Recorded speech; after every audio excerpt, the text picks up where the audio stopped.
다니엘서 말씀, 하나님께서 주신 이 묵시의 말씀이 오늘날 우리에게 교훈이 되어지고 또한 하나님께서 이루실 거룩한 것들을 바라보게 되는 장래에 우리에게 희망이 되기를 주의 이름으로 축복합니다. 하나님께서는 구원의 일을 계획하시고 온 인류를 향해서 구원의 일을 시작하셨고 그 구원의 계획들을 이루어 가신다라는 겁니다. 인류는 범죄했기 때문에 이미 멸망의 심판 가운데 시작되었습니다. 하지만 하나님은 이것을 통해서 또한 우리를 바꾸시고 마귀의 역사 가운데 멸망의 길로 이끄는 것이 아니라 결국 우리를 구원의 길로 이끌고자 하는 하나님의 그런 계획이 있다는 겁니다.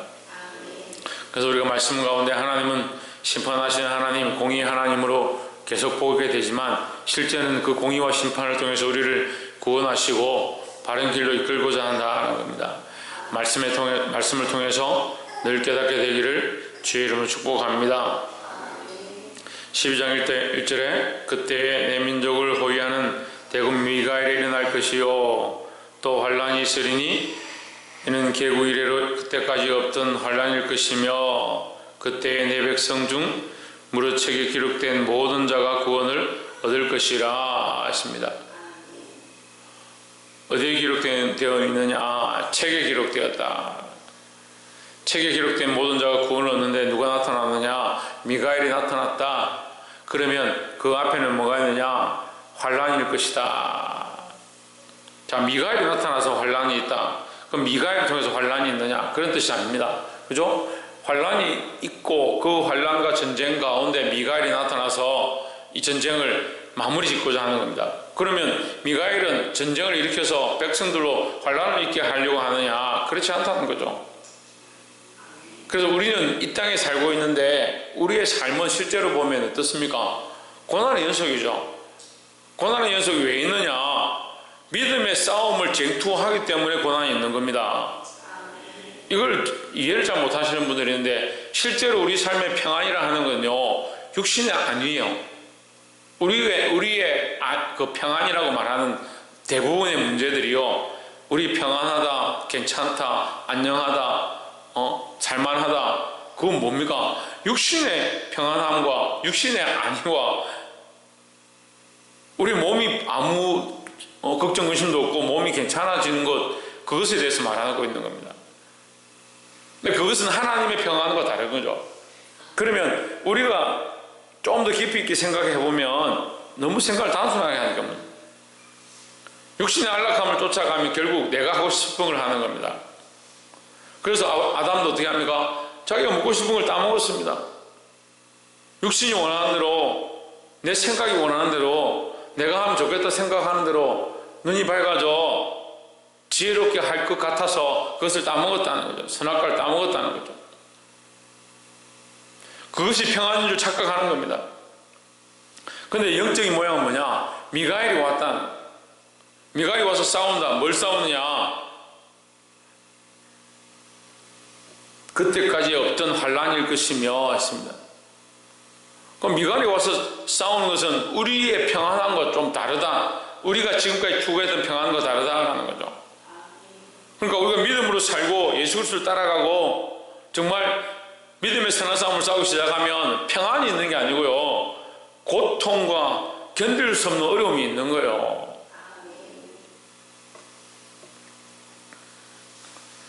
(7절에) 내가 들은 이제 그 세마포 옷을 입고 강물 위에 있는 자가 그 좌우 손을 들어 하늘을 향하여 영생하시는 자를 가리켜 맹세하여 이르되 반드시 한 때와 두 때와 반 때를 지나서 성도의 권세가 다 뭐하기까지?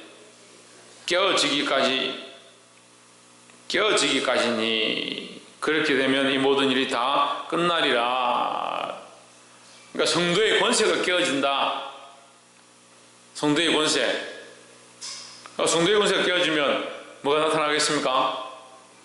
하나님의 권세가 나타나는 거죠. 그럼 우리는 믿지 않는 자는요 자기의 권세가 깨어질 게 없어요. 믿지 않는 자들 원래 자기 권세대로 살고 있으니까 믿지 않는 자들의 그 권세가 깨어져 봤자 마귀의 권세가 드러나는 거죠. 그 권세가 똑같으니까 깨어질 게 없죠. 다시 말하면 믿지 않는 자는 고난을 받을 이유가 없는 거예요. 이해가 되세요? 믿지 않는 자는 자기들 마음대로 사는데 고난을 당하면 어떻게 합니까? 더 자기들 마음대로 하는 겁니다. 그러니까 그들은 고난을 당할 이유가 없는 거예요. 고난 자체가 그들에게 이유가 되지 않는 거죠.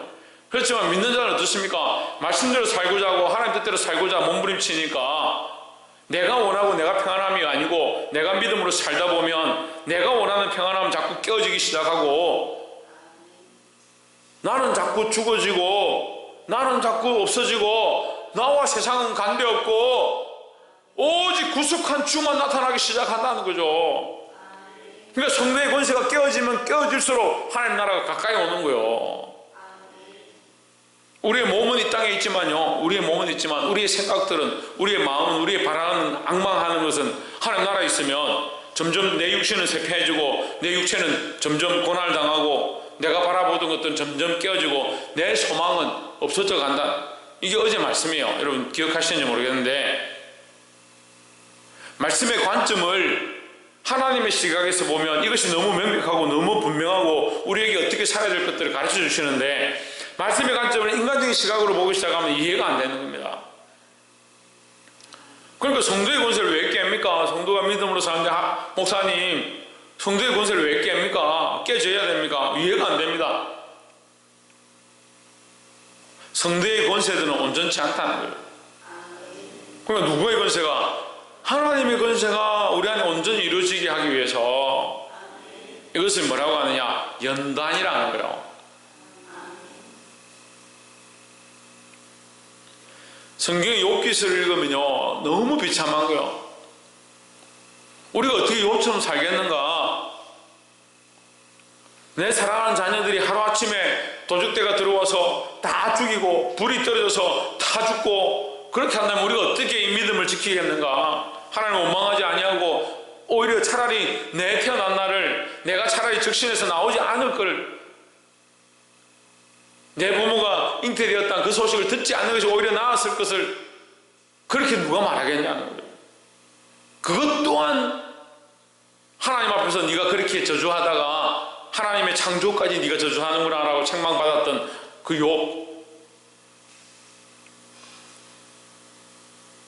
욥처럼 말할 수도 없는데 욥처럼 말하는 것조차도 하나님께서 연단하셔서 그것 또한 바꿔야 된다라고 가르쳐 주시는 어떻게 그렇게 살겠느냐. 근데 욥기서는 옛날 얘기처럼 아주 먼 날에 옛날에 의인이 한 명, 동방에 의인이 한 명 있었는데 주께서 우리를 위하여 십자가를 지시고 못 박히시고 벌거벗김을 당하시고 수욕을 받으시고 침뱉음을 당하시고 다 내어주시고 마지막에 걸쳤던 옷까지 그들이 나눠가는 것들 보고 피까지 다 쏟고 물을 다 쏟고 마지막 그 남은 생명을 우리를 위해 쏟으실 때 그 심정이 어땠을 것 같습니까? 아버지의 내 영혼을 아버지 손에 부탁하나이다. 저들 용서하여 주옵소서. 그렇게 기도했던 예수님의 모습과 우리의 삶은 하나도 같지 않습니다. 하나도 같지 않아요. 다들 뭐하냐? 저 사람 때문에요 신앙생활 힘들고요, 저 사람 때문에요 나 십자가 지기 힘들고요, 저 사람이 나한테 침뱉 탔는데요, 저 사람이 나 뒤에서 욕했는데요. 우리는 자꾸 어떻게 합니까? 내가 믿음으로 살았는데, 내가 주를 위해 살았는데, 나는 이런 권리가 있다, 이런 권세가 있다, 내가 이거 받아야 되는데 지혜롭지 못한 거예요.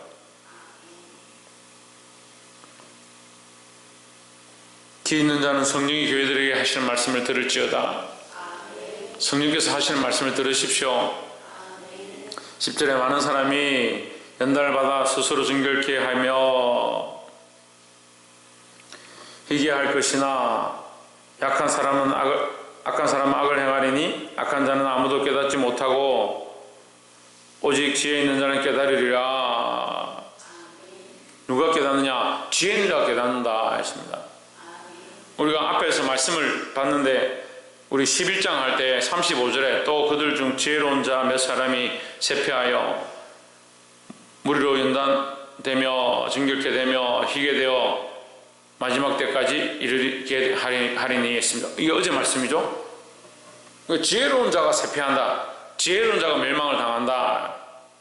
성경에 그렇게 되어 있습니다. 그러니까 이게 인간적 관점 보면 이해가 안 된 거예요. 지혜로운 자가 멸망을 당하면 어떻게 하자는 말이냐. 하지만 12장에서 우리에게 다시 분명히 말씀합니다. 12장 1절에 뭐랍니까? 무릇 어디에 기록된 자? 책에 기록된 자. 책에 기록된 자는 모든 자가 구원을 얻을 것이라 했습니다.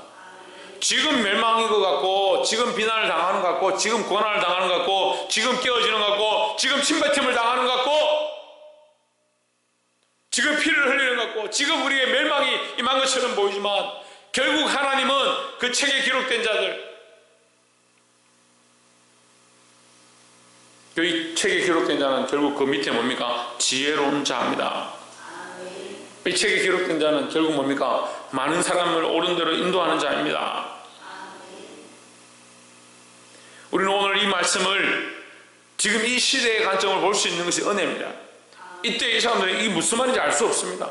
그런데 우리는 이미 보았습니다. 이 말씀의 결국을 어느 정도 알고 있습니다. 다는 몰라도 이 말씀이 이루어졌던 부분들을 볼 수 있고, 과거에 이루어진 부분을 볼 수 있고, 그리스도께서 오셔서 또한 약속의 말씀을 주신 것들을 볼 수 있습니다.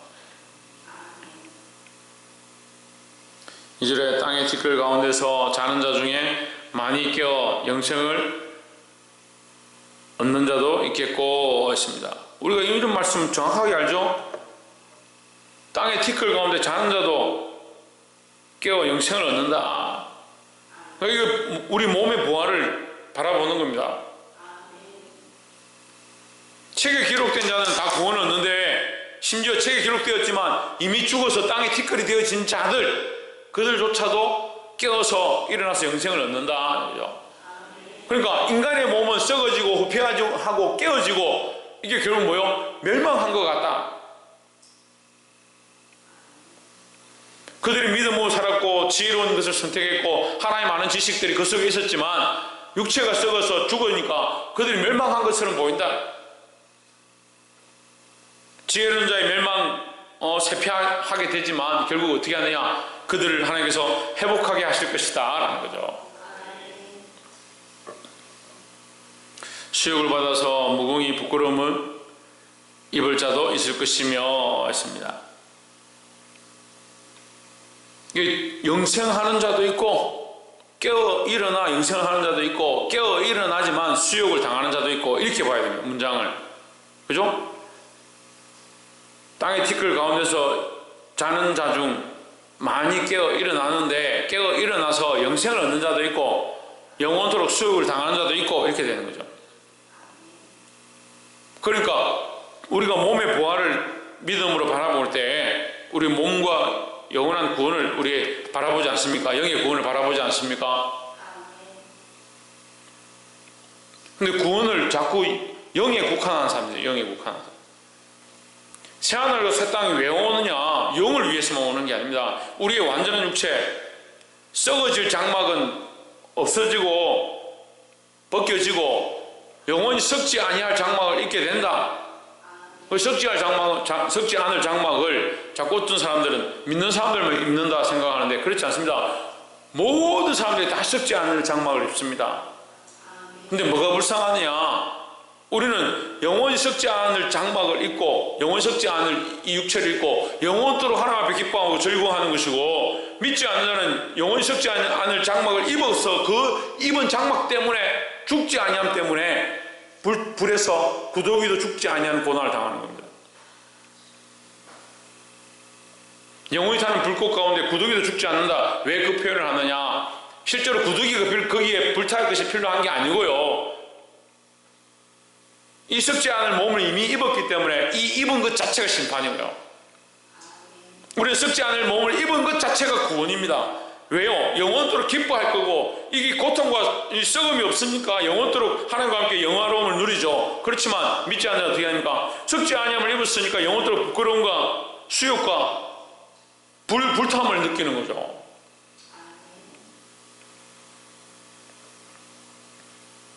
삼절에 지혜 있는 자는 궁창의 빛과 같이 빛날 것이요 많은 사람을 옳은 대로 돌아오게 한 자는 별과 같이 영원토록 비추리라 하십니다.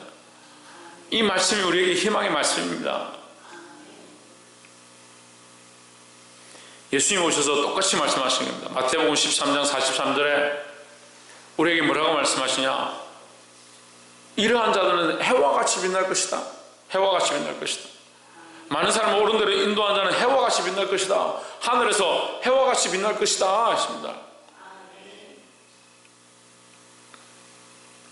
이것은 다니엘서를 통해서 이스라엘의 회복 가운데 이 선한 일을 한 이 덕을 세운 이 고난을 이겨낸 자들에게 주시는 축복의 말씀이기도 하지만 그리스도께서 오셔서 다시 이 말 하나님 나라에 대한 거룩한 소망으로 가르쳐 주시는 겁니다. 그래 우리는 이 믿음을 가지고 책에 기록된 자로서 이 책에 기록된 것은 아무도 알 수 없으니까 그럼 우리가 알 수 있는 게 뭐예요? 지혜로운 자로서. 그럼 지혜로운 자는 뭐예요? 하나님 아는 자요. 하나님 아는 자. 우리가 하나님 아는 자로서 고난과 연단을 이겨내고 많은 사람을 옳은 대로 이끌어내는 자가 되어야 합니다. 내가 주저앉아 있으면, 내가 믿음의 구태를 하고 있으면 사람들이 일으킬 수가 없습니다. 그것은 분명한 사실이에요. 믿음에서 퇴보하고 뒤로 물러가는 자가 사람들을 살린다? 그럴 수 없습니다. 여러분 깨어 일어나서 이 시기가 얼마 남지 않았을 때라도 많은 사람을 살릴 수 있는 자들이 되기를 주의 이름으로 축복합니다. 7절에 한때, 7절 중반에 보면 한때, 두때, 반때를 지나서 성도의 권세가 다 뭐하기까지? 깨어지기까지니 그렇게 되면 이 모든 일이 다 끝나리라 하더라 하십니다. 그러니까 어렵죠. 성도의 권세가 깨어져야 된다. 이건 뭘 말하냐? 10절에 많은 사람이 연단을 받는 것에 대해서 얘기한다. 그러니까 우리의 권세는 깨어지고 성령의 불로 이 세상의 수많은 일들 가운데 고난을 받아서 연단되어지기를 주의 이름으로 축복합니다. 11절에 매일 드리는 제사를 피하며 멸망케 할 미운 물건을 세울 때부터 1290일을 지낼 것이요 12절 기다려 1335일까지 이르는 그 사람은 복이 있으리라 하십니다. 한때와 두때 반때에 대해서 얘기하고 그 때가 있더라도 그 멸망에 가정한 것 앞에 무릎 꿇지 말고 너희는 믿음을 지키고 하나님을 바라봐라 하는 거죠. 그러니까 결국 안티오니쿠스의 그 성전을 해파하고 더럽히는 것. 그래서 성전 안에다가 우상을 갖다 놓고 하나님 섬기지 못하고 우상을 섬기게 만드는 것. 좀 그들이 성전 안에 우상을 갖다 놨다 하더라도 하나님은 보이는 데에 계신 게 아니니까 우리는 뭘 지킬 수 있느냐? 이 믿음을 지킬 수 있는 거죠. 그리고 내 속에 거하시는 그리스도, 내 속에 거하시는 하나님, 이걸 뽑을 수는 없잖아요. 아무리 악한 것들을 다 갖다 놓는다 해도 내 속에 거하시는 하나님, 내 속에 계신 그리스도를 빼갈 수 없잖아요. 그리고 아무도 빼앗을 수 없는 왜 이 믿음을 배반하냐고요.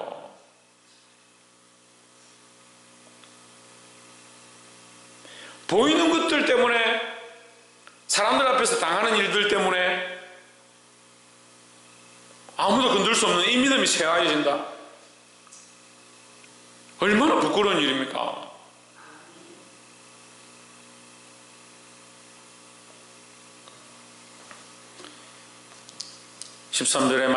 너는 가서 마지막을 기다리라. 이는 내가 평안히 쉬다가 끝날에는 내 업을 누릴 것임이니라 했습니다. 이 업을 누린다, 이게 상급을 얘기하는 겁니다. 결국 믿음으로 싸우고 이 한때와 두때와 반때를 이겨낸 자, 이 고난의 때를 이겨낸 자, 물론 이미 고난 가운데 티끌처럼 되어버린 자들이 있죠. 땅에 묻힌 자들이 많이 있죠. 우리도 이 믿음의 순진을 따라서 이 땅에서 고난의 삶을 살다가 결국 티끌처럼 사라지겠죠. 그렇지만 결국 뭘 바라봅니까? 이 업을 누릴 것들을 바라봅니다. 하나님께서 우리를 그 잠자는 가운데서 살리셔서 영원한 기업을 주실 줄 믿습니다. 말씀을 맺겠습니다. 사랑하는 성도 여러분, 우리는 이 땅에서 빛나는 것들을 바라보는 신앙이 아닙니다. 이 땅의 명예와 권세와 세상의 기준의 권세를 들고 있다면 우리가 가진 권세들은 자꾸 깨어져야 합니다. 고난과 환란이 닥칠수록 우리는 누구를 붙잡아야 되냐? 하나님 붙잡고 믿음의 싸움을 싸워 나가야 합니다. 반드시 하나님께서 그 책에 기록된 자들을 다 살리시고 모으시는 것처럼 마지막 때에 미가리를 보내셔서 이 싸움을 끝나게 하시는 것처럼 하나님 반드시 구원의 일을 이루시고 그 약속을 이루시고 그 정하신 뜻을 회복해 하신다는 겁니다. 그 가운데 하나님께서 우리를 구원하시고 우리를 회복해 하시고 우리에게 영원한 유업을 주실 줄 믿고 고난을 달게 받고 이 환난의 때에 믿음을 지킬 수 있는 저와 여러분 되기를 주의 이름으로 축복합니다. 기도하겠습니다.